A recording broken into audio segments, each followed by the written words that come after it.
My name is SireRamen, and you're watching Hearthstone Highlights. Perdition's Blade is a level 77 unique one-handed dagger which can be obtained by defeating Ragnaros in the Molten Core. This weapon deals 77 to 145 damage and has a chance of dealing between 40 and 56 fire damage when it hits an enemy. It only drops 15% of the time.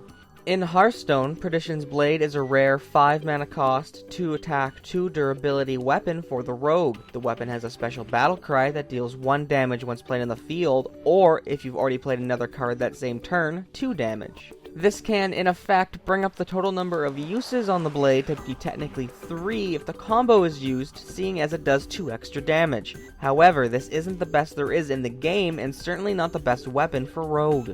With that said, I barely see this at all in any rogue decks, as they tend to favor the other weapons for their higher attack or lower costs. You might see this in Arena due to the randomness of the draft, but in constructed mode there isn't really much use for this in the current metagame. It can be used to help pick off certain annoying minions, or to trigger your own minions in rage effects like Urabashi Berserker without outright killing them, but again this is extremely situational. Crafting this card will cost you 100 dust for a normal version and 800 dust for a golden version of this card, while over at Hearthstone.com it's only chosen in 5% of all decks built on the site, and is only picked in 66% of the arena rounds it comes up in.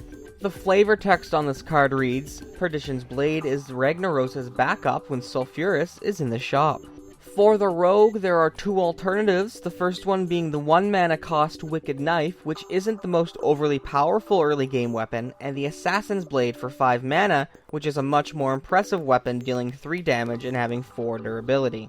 All weapons can be buffed up with one of the rogue spell cards, making them even more potent. In most constructed decks you come across, it is more likely to see 1, if not 2, of both of the alternative weapons, as opposed to even 1 of Perdition's Blades.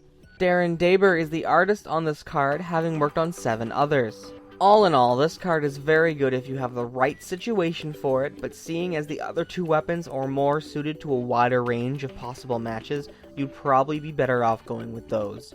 Maybe in the future this will be worth more, but for now, it's not going to go in any of my decks. My name's been SireRamen, you've been watching Hearthstone Highlights, and I'll see you next turn.